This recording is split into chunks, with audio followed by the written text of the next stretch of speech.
Hi hello guys, welcome back to our stocks. ഞാൻ അനസ് യൂസഫ്. ഇന്നലെ ആദ്യമായിട്ട് ഗീസ് ഗാലറിയിലല്ലാണ്ട് VIP ഗാലറി ഇരുന്നിട്ട് നമ്മുടെ സ്വന്തം ടീമായിട്ടുള്ള കേരള ബ്ലാസ്റ്റേഴ്സിൻ്റെ മാച്ച് കണ്ടു.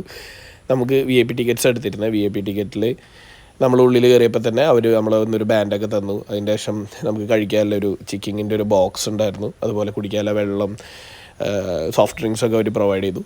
എന്നിട്ട് നമ്മൾ നേരെ നമ്മുടെ VIP ഗാലറി കയറി. VIP ഗാലറിയിൽ നിന്ന് നമ്മളുടെ ഈസ്റ്റ് ഗാലറി കാണാനൊരു പ്രത്യേക രസമാണ്. നമ്മൾ അവിടെ ചെയ്യുന്ന ആക്ടിവിറ്റീസൊക്കെ വളരെ എവിഡൻ്റ് ആയിട്ട് ഇരുന്ന് കാണാൻ കഴിയും എന്ന് പറയുന്നതാണ് ഏറ്റവും സന്തോഷം ഉണ്ടാകുന്ന കാര്യം.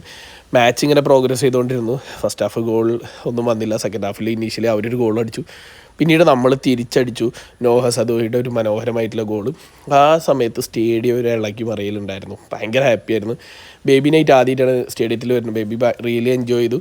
അതിൻ്റെ ഒരു സന്തോഷം മാറുമ്പോഴത്തേന് തന്നെ നമ്മുടെ കാമേ പെപ്ര രണ്ടാമത്തെ ഗോളും കൂടി അടിച്ചു. നമ്മൾ അത്ര എക്സൈറ്റ്മെൻറ്റിലോട്ട് എത്തിച്ചു.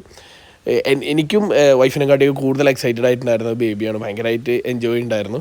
അതിൻ്റെ ശേഷം നമ്മുടെ ടീമിന് നല്ലൊരു വൈക്കിംഗ് ക്ലാപ്പൊക്കെ കൊടുത്തു. അതിൻ്റെ ശേഷം നമ്മൾ നേരെ പോയത് നമ്മളുടെ വിജയശില്പികളായിട്ടുള്ള പ്ലെയേഴ്സിനെ കാണാനാണ്. അങ്ങനെ പ്ലെയേഴ്സിനെ എല്ലാവരെയും പോയി മീറ്റ് ചെയ്തു. അവരോടൊക്കെ കുറച്ച് നേരം സംസാരിച്ചു. നമ്മൾ സ്ട്രെയിറ്റ് അവേ തിരിച്ച് നാട്ടിലോട്ട് വന്നു. റിയലി വണ്ടർഫുൾ ഡേ ആയിരുന്നു. നമ്മളെ സംബന്ധിച്ചിടത്തോളം ഈ സീസണിലെ ആദ്യത്തെ വിക്ടറി. ഇത് നമ്മൾ കണ്ടിന്യൂ ചെയ്യും. നമ്മുടെ ടീം ഓരോ മാച്ച് കഴിയുമ്പോഴും ഇമ്പ്രൂവ് ചെയ്ത് വരുന്നുണ്ട്. മറ്റൊരു വീഡിയോയിൽ വരുന്ന